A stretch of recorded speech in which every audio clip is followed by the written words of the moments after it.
Welcome to the flight deck of Bhutan Air 9001. Currently where we are overhead the Paro RWY, which is just over here in a hold at 30,500 feet, ready to start our approach into Paro's runway 15, which is, well, to be honest, I'm not sure exactly where it is. It's somewhere in this valley. So the approach to Paro is probably one of the most exciting and challenging ones that, well, you'll ever fly, because of simply how many turns have to be made at low altitude. Terrain ahead. Okay, Pull and also, up. yeah, just got that. Okay, let's turn off the GPWS here. Because of the tight turns that need to be made at low altitude, sharp tight turns indeed. So I'll walk you through what an approach into runway 15 through the Paro RWY would look like. So this is roughly, from what I can tell, the approach that they fly in real life. They don't fly the cloud brake procedures. For runway 15, they will fly towards the Paro RWY, like we are doing now. So they will not hold. They'll fly straight towards the Paro RWY. We're holding because there's currently an aircraft that's on the approach. So they'll come into the Paro RWY, pass it at flaps 2, 30,500 feet, speed 135, or at least you can read flaps 2 speed. And afterwards, they'll fly track 3 to it, so they'll change to track MP, track 3 to it, and descend at 3 degrees. 7 is 3 miles and 33, Paro. Okay, so that means, okay, yeah, we can probably commence our approach. So let's do an immediate exit now. Immediate exit, there you go. Okay. So once at 30,500 feet overhead Paro RWY, track 3 to it. 3 degrees descent path, so trying to check FP8, and 3 to 8 track will put you pretty much directly towards the Paro airport. Okay, so just adjust it to make sure you're flying towards the Paro airport. And once you're at the Paro airport, head towards the other edge of a mountain. I'll describe that when it comes into view, because it's easier to do it that way. And once you do so, then you will hug the left edge of the valley and turn, coming in for the S-turn down to runway 15. Right, so well, let's start the approach. Okay, let's prepare to start the approach. So GPWS off. Cabin crew should be seated for landing. Now the Phoenix, unfortunately, this cabin's ready for landing, comes on at 7,000 feet. So for Paro approaches, not really gonna happen. So we're just gonna ignore that cabin check thing over there. We're just gonna say that landing, ECAM member landing, no blue, once we're ready. Okay, there you go. That's the Paro RWY. Okay, over here, this hillside over here. I believe this is actually the station, if I'm not wrong. If I'm not mistaken, that's actually the station. No, sorry, that's not the station. The station should be here. Yeah, so substation somewhere there. Afterwards, we fly through the valley. The airport is located just over here behind, and then we turn down to this valley for the S-turn.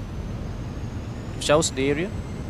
And for this particular approach, runway 15, it's fully visual. We want to be visual at the airport at 12,500 feet. So 12,500 feet, we want to have seen the airport on our descent. After that, once we start our descent, we reset the altitude here, the FC altitude, to 18,000 feet. So in the case that we don't see the airport, we can climb up to 18,000 feet. So pull, we can thrust climb, open climb, auto thrust, but to 18,000 feet. Alright, we're approaching Paro now. Okay, this, I believe this is the actual VOR station over here. So, let's prepare to start the approach. And Paro traffic, Clipper 257, runway vacated, Paro. Our traffic, Bhutan Air 9001, overhead the Paro RWY 30,500 feet. Commence the approach for the visual circle runway 15, Paro. Alright, so track 328 will put us over there. You can actually sort of see the runway is there over there already. So we'll pull 325, correction 328, track FPA. Okay, rather not match altitude, my bad. So descent, track FPA, so 3 degree descent path, yeah, not so excessive please. 3 degree descent path, roughly track 328, tracking towards the airport. So FPA 328, and we set this to 18,000 feet. Okay, so just make sure you're tracking pretty much towards the airport. Yeah, that's fine. So somewhere like this. As you can see, yeah, we're tracking towards the airport. What's down there? 3-degree descent path. Let's go gear down. Let's start the APU. So the reason why they have the APU on is to improve performance in case of a go around. So basically, you essentially have the packs off if you have the APU bleed on. Let's go flaps 3.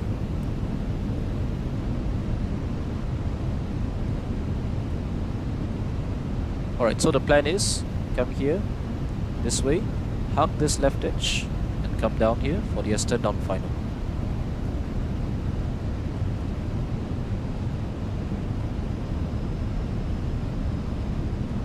Okay, so you can see 3-degree descent pops at about 1000 feet. So the key is to remain at about 1000 feet per minute or slightly more than that all the way down. That way then we'll be at the correct altitude for the final approach. Right, so let's say we are cleared to land. Well, let's say now okay, let's say we're cleared to land. Okay, single pilot, so I'm going to do things slightly earlier. And now if you keep the 3-degree descent path, you're going to pass over the airport about 11,500 feet. As you can see, we are nicely doing. And I believe that is the aircraft. Yeah, the other aircraft was on frequency there. Very nice. Right, let's go flaps full. Okay, and I'm going to go ahead and disconnect the autopilot now. Flight directors off. We have the bird on.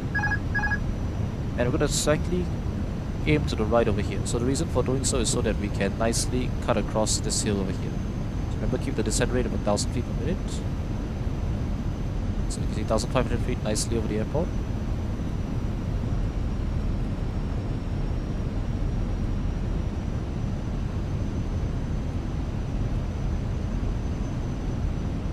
Alright, let's get the APU bleed on.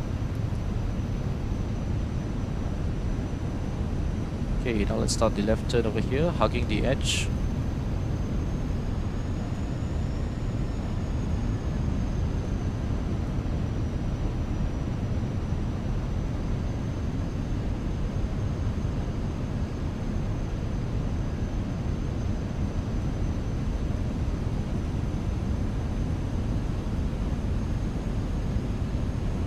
Once we are established in the right turn, which has to be done at a 30-degree bank, no questions asked, rather non-negotiable. It must be a 30-degree bank. If it's not a 30-degree bank, there won't be enough space for landing. Or there won't be enough space in the valley for us to make the turn. 2,500. You expect the landing level to come up. So, okay, I haven't armed the spoilers. Okay, on the spoilers. So just something like this, you see this building and this set of buildings, just head towards that. Okay, check the rate of descent.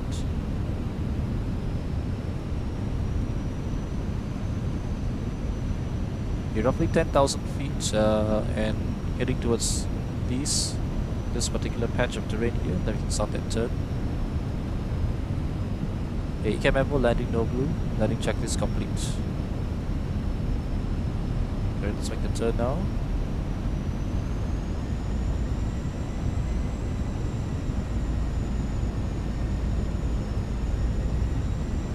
1,000 feet per minute road descent rate.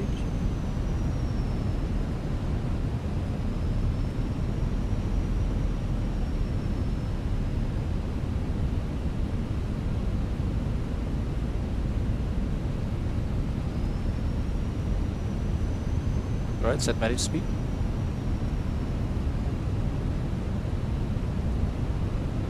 Okay, make sure the descent rate is not too excessive. Okay, and once you come out over here, hug the left edge over here. So hug this edge over here.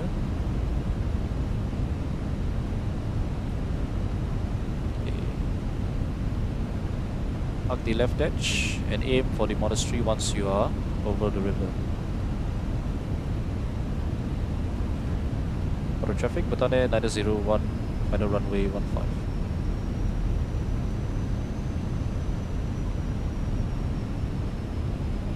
So I'm slightly high, I'm going to keep the descent rate a bit higher.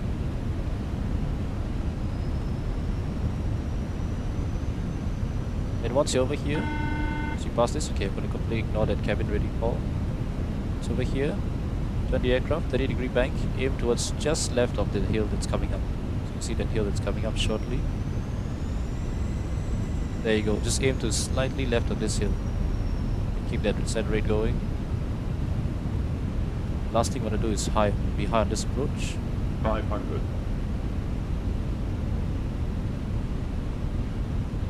400. 300.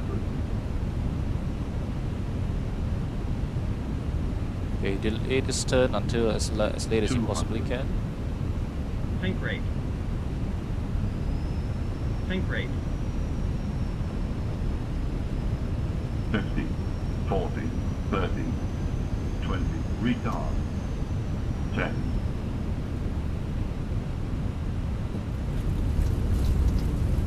Spoilers. Reverse green. Decel. Full reverse here.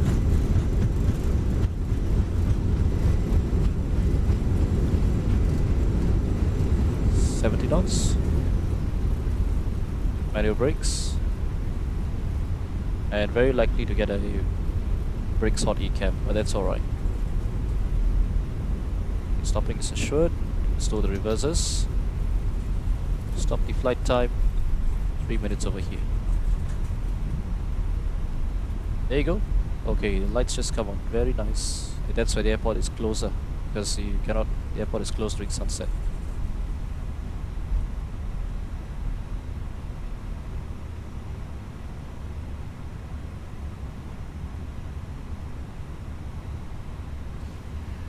Alright, let's vacate the runway. Okay, ready to bleed on. Let's turn pack 2 off.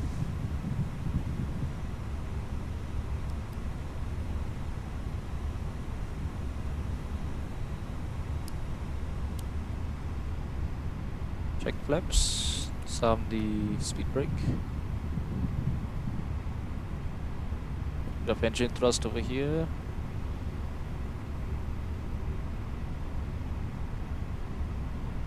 Auto traffic. Done at 90 run, runway 15 vacated. Taxi, Tango to the parking stands. Auto traffic.